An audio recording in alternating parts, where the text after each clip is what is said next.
नमस्कार दोस्तों, स्वागत है आपका हमारे चैनल द डिवाइन सोल पे। दोस्तों, आज हम ऐसी शक्ति के बारे में बात करने जा रहे हैं जो हमें अपनी ज़िंदगी को नई दिशा देती है।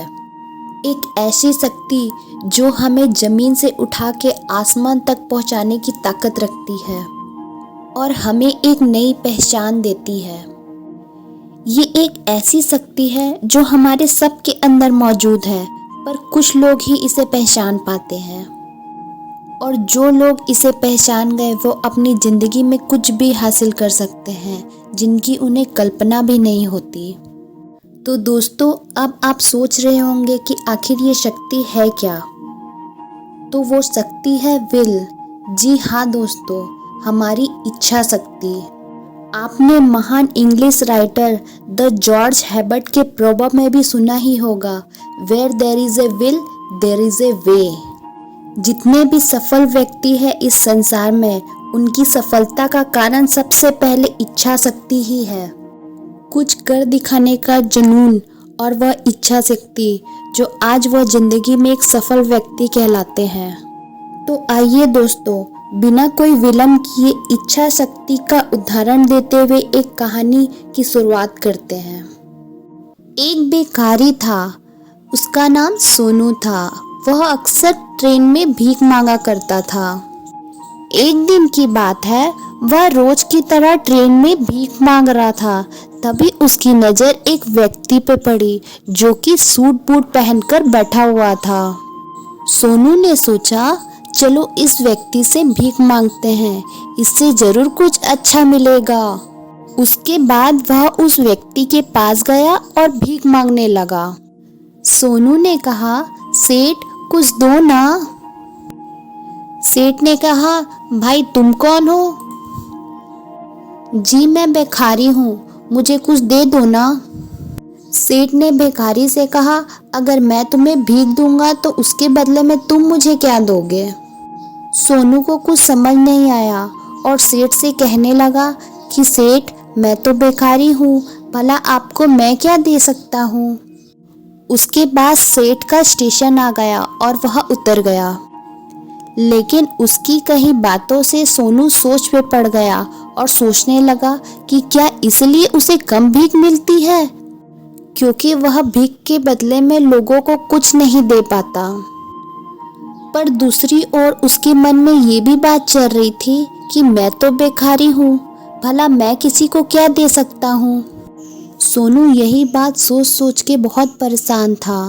तभी उसने देखा कि उसके घर के पास बहुत सुंदर सुंदर फूल लगे हुए हैं। तभी उसे आइडिया आया कि क्यों ना भीख के बदले में फूल दिया जाए। अगले दिन से सोनू ने भीख के बदले में लोगों को फूल देना शुरू कर दिया, जिससे खुश होकर सोनू को भीख में काफ़ी फ़ायदा भी होने लगा। एक दिन उसे फिर से वही सेठ दिखाई दिया और वह उस सेठ के पास गया और सेठ से कहा, सेठ आज मेरे पास आपको देने के लिए कुछ है। और उसने उस सेठ को सुंदर सुंदर फूल दिया। सेठ को बहुत पसंद भी आए और उसे खुश होकर सेठ ने कुछ पैसे भी दिया और कहा, अरे वाह, तुम तो मेरी तरह व्यापारी बन गए हो। ऐसा कह के सेठ का स्टेशन आ गया और वो उतर गया। लेकिन सेठ की कही बातें सोनू को समझ में नहीं आई। एक बार फिर सोनू के दिमाग में बहुत सारे सवाल दौड़ने लगे थे। उसके बाद वह स्टेशन में कभी दिखाई नहीं दिया। काफ़ी दिन बीत चुके थे। तकरीबन 1 साल के बाद इत्तेफाक से ट्रेन में 2 सूट बूट पहने हुए व्यक्ति बैठे हुए थे। तभी एक ने दूसरे को कहा, साहब क्या आपने मुझे पहचाना? उस पर दूसरे ने कहा, नहीं भाई, मैंने तो तुम्हें नहीं पहचाना। लगता है हम पहली बार मिल रहे हैं। पर इस पर पहले ने कहा, नहीं साहब, हम तीसरी बार मिल रहे हैं।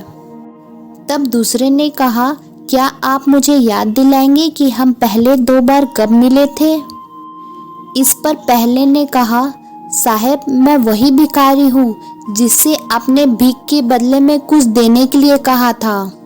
दूसरी बार आपने मुझसे कहा था कि मैं जो भीख के बदले में आपको फूल दे रहा हूँ, इससे मैं आपकी तरह व्यापारी बन गया हूँ। आपकी यही बातें मेरे दिल में घर कर गई और मैंने खुद से सवाल किया कि आखिर कब तक मैं भिखारी बना रहूँगा और लोगों से भीख मांगता फिरूँगा। और उसके बाद मैं फूलों का व्यापारी बन गया हूँ और आज अपने व्यापार के सिलसिले में ही शहर जा रहा हूँ।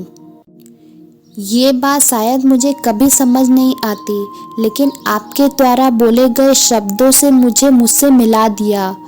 अब मैं जानता हूँ कि मैं कौन हूँ, जिसका नतीजा यह निकला कि मैं आज फूलों का बहुत बड़ा व्यापारी बन गया हूँ। आपने मुझे पहली मुलाकात में प्रकृति का नियम समझाया कि हमें कुछ नहीं मिलता जब तक हम कुछ नहीं देते हैं।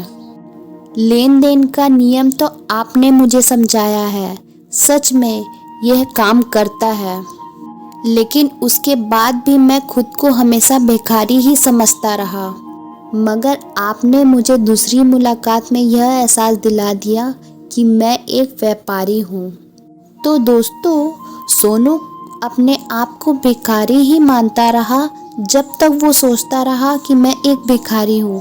पर जिस दिन वह सोचने लगा कि मैं एक व्यापारी हूँ, वो व्यापारी बन गया।